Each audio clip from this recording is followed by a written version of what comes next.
ধনী লোকের অপ্রাপ্তবয়স্ক মাতাল ছেলের বেপরোয়া গতিতে গাড়ি চালানোর কারণে অন্তত 8 থেকে 10 জন মানুষ গুরুতর আহত হয়েছে।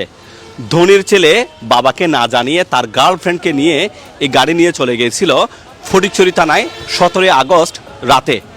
আর সেখান থেকে ফিরে আসার সময় ফটিকছড়ি থেকে হাটহাজারী বাস স্ট্যান্ড আসার সময় অন্তত 8-10 জন মানুষকে গুরুতর আহত করে এবং বেশ কয়েকটা গাড়ি কিন্তু ভাঙচুর হয়।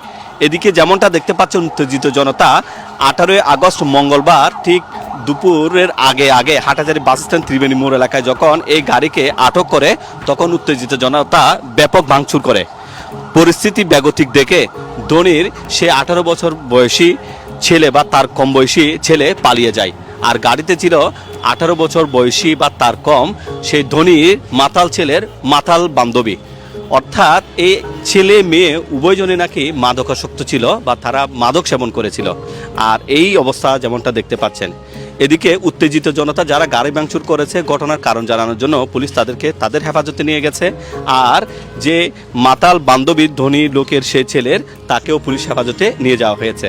যেমনটা দেখতে পাচ্ছেন উত্তেজিত জনতার গাড়ি ভাঙচুরের দৃশ্য। আমরা একটু কথা বলতে চাই এই গাড়িটা কিভাবে এসেছিল সে বিষয়ে। এখানে আমরা একজন ভ্যান চালক ভাইকে দেখতে পাচ্ছি, আমরা একটু তার সাথে কথা বলবো। ভাই কি হয়েছে, কি দেখেছেন যদি একটু বলতেন। এখানে বিষয়টা হচ্ছে যে আমি আমার ডিলার পয়েন্ট থেকে যখন গাড়িটা নিয়ে বেরিয়েছিলাম, আমার ডেলিভারি ভ্যান ছিল, ডেলিভারি ভ্যানের ড্রাইভারও ছিল।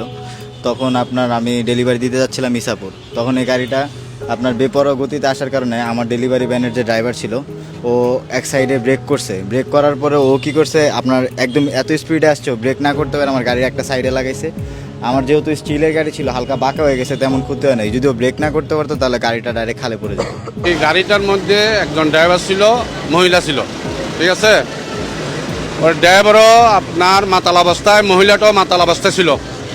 এরপরে ওরা অ্যাক্সিডেন্ট করছে, অর্থাৎ হাটহাজারী ত্রিবেণীর আগে অ্যাক্সিডেন্ট করছে। অ্যাক্সিডেন্ট করার পরে কয়েকজন পোলাপান ধরে ওই গাড়িটা ভাঙচুর করছে, ড্রাইভারকে মারার জন্য চেষ্টা করছে এবং ভাঙচুর করছে। এই অবস্থায় পুলিশ গেছে, পুলিশ যাইয়া ওইখান থেকে ওই যে মহিলা এবং ড্রাইভারকে উদ্ধার করছে, প্লাস ওই আপনার যে ছেলেগুলো ওই গাড়ি ঘোড়া ভাঙছে 2-5 জন ওদেরকে ধরে থানায় নিয়ে আসছে।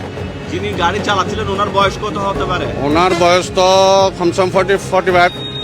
আর যে মহিলা এখানে আছে, মহিলা যেখানে আছে ওইটা হচ্ছে 30। হ্যাঁ, ওইটা আসল ভিতরে আসতো, মহিলা মাতাল অবস্থায় আসো। উনি এখনো মাতাল অবস্থায় আছে এখানে থানায়, ঠিক আছে। মহিলা আছে, ঠিক আছে।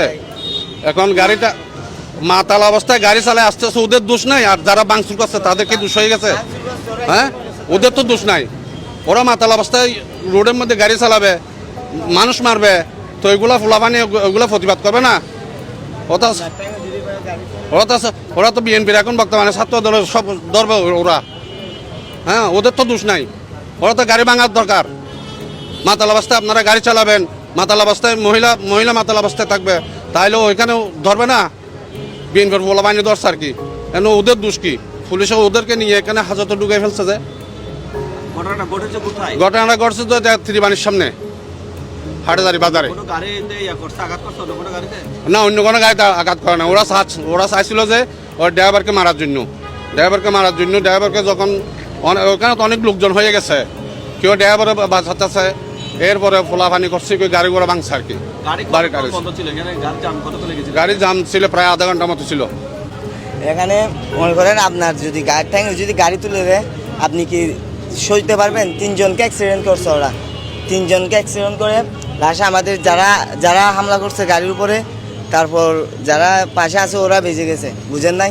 যারা নেশা করে গাড়ি চালাইছে ওরা বাজে নাই। আসসালামু আলাইকুম।